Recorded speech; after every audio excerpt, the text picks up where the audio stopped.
My name is Alex Rivera. 5 years ago, I left my quiet hometown of Willow Creek, chasing dreams in the city after inheriting a sprawling plot of land from my grandfather. It was prime real estate, tucked behind the upscale neighborhood where the homeowners association ruled like petty tyrants. I never developed it, figuring I'd build my dream home someday. But life pulled me away. Work, travel, a broken engagement that left me wandering. I kept the taxes paid remotely, the deed in my name, untouched and forgotten by most. Or so I thought. When I rolled back into town last summer, the sun dipping low over the hills, I couldn't believe my eyes. My land, my grandfather's legacy, was gone. In its place sprawled a gleaming asphalt parking lot, striped with fresh white lines, dotted with shiny SUVs and minivans. A sign boasted, Willow Creek HOA Community Parking, members only. My blood boiled. How dare they? I parked my rental car on the shoulder, staring at the sea of concrete that had swallowed the wild grasses and old oak trees I'd played under as a kid. I stormed to the HOA office, a converted garage in the cul-de-sac. The president, Karen Blackwell, greeted me with that saccharine smile reserved for outsiders. She'd always been the queen bee, enforcing rules on mailbox colors and lawn heights with an iron fist.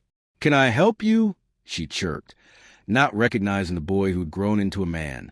"That's my land," I said flatly, pulling out the deed from my backpack.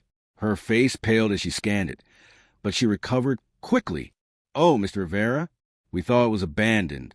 The association voted to improve it for community use. It's been such a boon, no more street parking complaints." Abandoned? I'd paid every bill. Turns out, while I was gone, Karen and her cronies, folks like Mike Harrington, the vice president who'd always eyed my property greedily, had pulled strings at City Hall. They claimed eminent domain vibes. But really, it was a shady deal with a contractor buddy. No surveys, no notices sent to my updated address. They just bulldoze and pave, turning my acreage into their free overflow lot. I played it cool. Interesting, I murmured, leaving without a fight.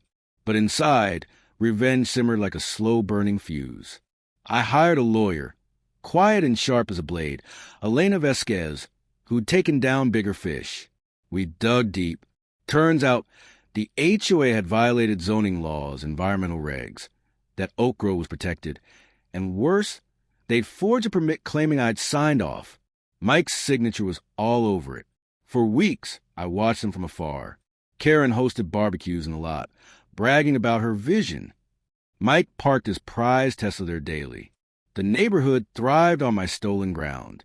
I bided my time, gathering evidence. Old emails, witness statements from disgruntled ex-members who'd fled Karen's regime.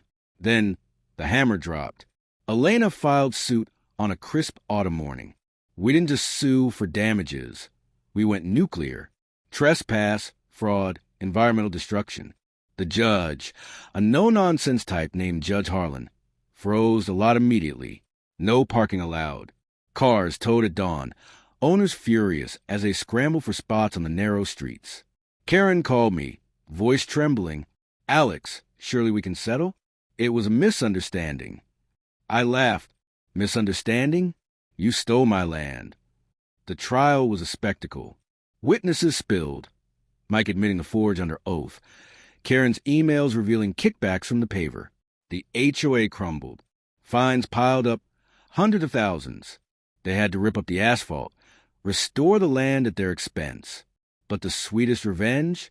I donated the restored plot to the city as a public park, named after my grandfather. No HOA access. Now, kids play where their cars once sat, and Karen? She's selling her house, reputation in tatters. Mike's Tesla? Repossessed to pay legal fees.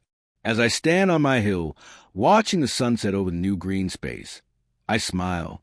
They had no idea who they mess with. Revenge isn't just sweet, it's poetic justice.